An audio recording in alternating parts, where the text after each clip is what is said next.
আবহাওয়াবিদরা বলেন পৃথিবীর মধ্যে এমন কোন সময় নাই যেই সময়ে পৃথিবীর আকাশে আযান হয় না। আল্লাহু আকবার বলেন। বাংলাদেশে ঢাকাতে যখন আযান হয়, উত্তরবঙ্গে তার 10 মিনিট পর আযান হয়, আবার ওইদিকে পূর্ব দিকে 5 মিনিট আগে আযান হয়। কথা কয় না। বাংলাদেশে যখন আযান হয় তার আধা ঘন্টা পরে ইন্ডিয়াতে আযান হয়। কথা কয় না। বাংলাদেশে যখন আযান হয় তার 1 ঘন্টা পর পাকিস্তানে আযান হয়। বাংলাদেশে যখন আযান হয় তার 3 ঘন্টা পর সৌদি আরবে আযান হয়।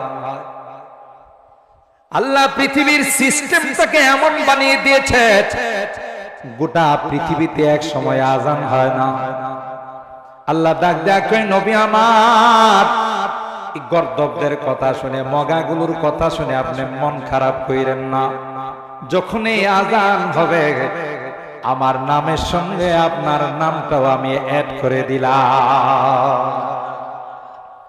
মুয়াজ্জিন সাহেব বলবে আশহাদু আল্লাহ ইলাহা ইল্লাল্লাহ, এরপরে বলবে আশহাদু আন্না মুহাম্মাদার রাসূলুল্লাহ। সুবহানাল্লাহ।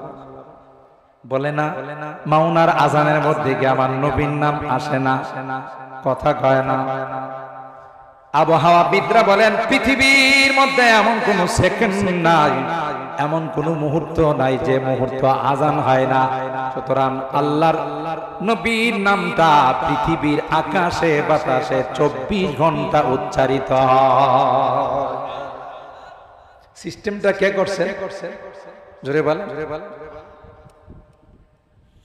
আল্লাহর হাবিব চলে গেছেন 1450 বছর আগে। রওজায়ে পাকে হায়াতুন নবী, আল্লাহর নবী রওজায়ে পাকে শুয়ে আছেন। তো এখনো পৃথিবীর মধ্যে আল্লাহ নবীর নাম প্রতিদিন প্রতি মুহূর্তে উচ্চারিত হচ্ছে কিনা বলেন? আল্লাহ পাক বলেন ইন্না আ'তাইনাকাল কাউসার ফাসাল্লি লিরাব্বিকা ওয়ানহার ইন্না শানিআকা হুয়াল আবতার। যারা আপনার মন্দচারী করেছে, যারা আপনাকে নিয়ে হিংসা করেছে, আল্লাহ ডাক দেয় পয়গম্বর, এদের নাম কিয়ামত পর্যন্ত ভালোভাবে কেউ স্মরণ করবে না। ঠিক কিনা বলে? ফাবিমা রাহমাতিম মিনাল্লাহি লিনতা লাহুম ওয়ালাউ কুনতা ফাজ্জান গালিযাল কলবি লান ফাদ্দু মিন হাওলিক। ওগো পয়গম্বর, আপনার ব্যবহার ছিল বড় মার্জিত, আপনি বড় নম্র ছিলেন, ভদ্র ছিলেন।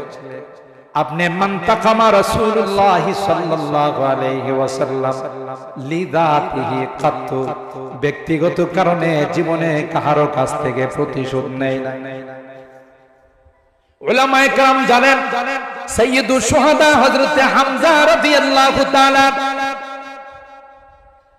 হিন্দা বিনতে উতবা ঘোষণা দিয়েছে,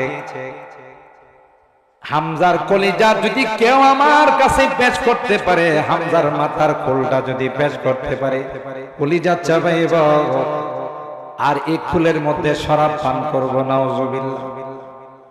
হযরত ওয়াহশী রাদিয়াল্লাহু তাআলা, যিনি পরবর্তীতে মুসলমান হয়েছে,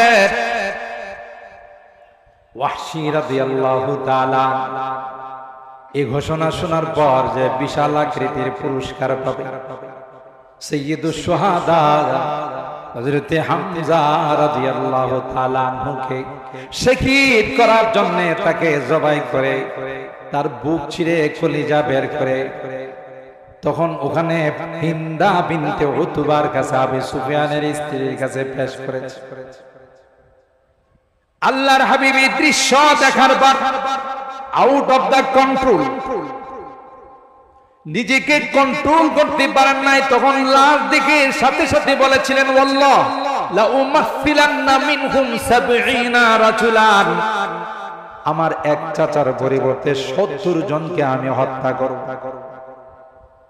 মনে কষ্ট আসছে না? আসছে না?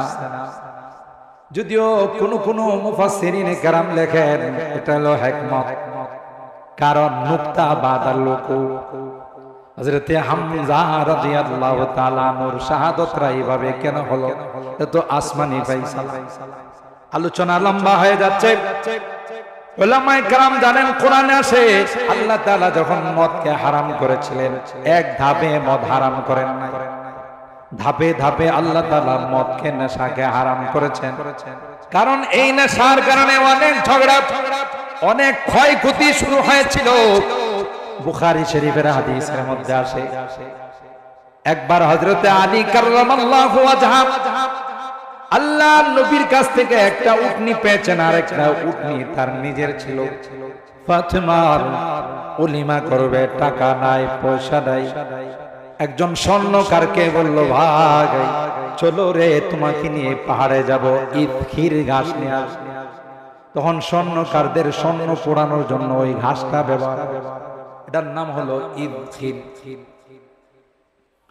স্বর্ণকারকে নিয়ে পাহাড়ে গেছে দুইটা উট, হযরতে হামজার বাড়ির সামনে বেঁধে, তার বারান্দার সামনে বেঁধে পাহাড় থেকে ঘাস এনে বহন করে নিয়ে আস।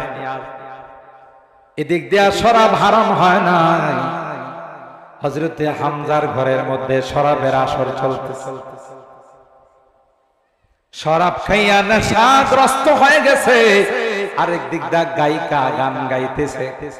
হযরতে হামজাকে গানের মাধ্যমে উত্তেজিত করলো।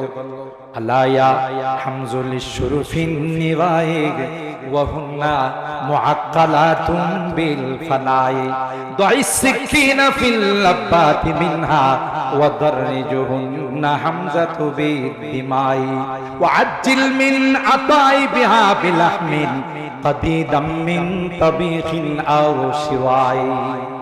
এটা হলো গান। আবার কয়েন না বুখারীতে গান আছে, আজকে দলিল পায়ে গেলাম। এই গান গাওয়া তো মুস্তাহাব। ওই তখন শরাব হারাম হয় নাই, গায়িকা তার গানের মধ্যে বলছিল আলায়া হামজুল শুরুফিন নিবাই ওয়া হুন্না মুআক্কালাতুন বিল ফানাই। হামজু এটা তারহিম, হামজা রাদিয়াল্লাহু তাআলা বলতেছে, হে হামজা, এই যে দুইটা সুন্দর সুন্দর উটনি তোমার বাড়ির পাশে বাঁধা আছে, দাইস সিকিনা ফিল লাব্বাতি মিনহা, তুমি দেরি না করে এইগুলোর গলার মধ্যে ছুরি চালাও, জবাই করো, জবাই করে তার কলিজা গুর্দা গুলো বের করে ভুনা করে আমাদের সামনে পেশ করে যাও, আমরা খাবো আর নাচানাচি করব। নাউজুবিল্লাহ। মাইজ ভান্ডারিতে যখন চাঁদগায়ারা যায়, এরা বাসের মধ্যে যায় আর লাফায় কয় খাইয়ুম গোস্ত মাইয়ুম ফাল, খাজা বাবা মাইজ ভান্ডার। চট্টগ্রামের ভাষায় কয় খাইয়ুম গোস্ত মাইয়ুম ফাল, মানে গোস্ত খায় ফাল মারবো, লাফালাফি করো, খাজা বাবা মাইজ ভান্ডার। আর হায়রাত এই যখন কবিতা গায়িকা বলল ওয়া আজ্জিল মিন আতাই বিহা বিলাহমিন কাদিদাম মিন তাবিখিন আও শিওয়াই, গুনাহ করে পেশ করে দাও। হযরতে হামজা রাদিয়াল্লাহু তাআলা দেরি করে নাই, ছুরি হাতে নিয়ে আলী কাররামাল্লাহু ওয়াজহার দুইটা উটনিকে জবাই করে তার বুক ছিঁড়ে কলিজা বের করে ভুনা করে ওই যারা নেশার আড্ডায় ছিল, মদের আড্ডায় ছিল, তাদের সামনে পেশ করে দিয়েছে। আর বলো, দেখো আমি কত বড় বাহাদুর, তাৎক্ষণিক বাস্তবায়ন করলাম। উটগুলো কি হামজার না আলী? কথা কয় না।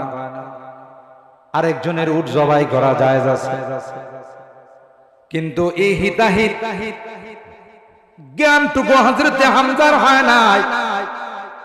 কার উটের উপর আমি ছুরি চালাবো? এটা তো আমার উটনি নয়। যেহেতু নেশাগ্রস্ত ছিল, আর মানুষ যখন নেশাগ্রস্ত হয়ে যায় তখন মেমোরি কাজ করে না।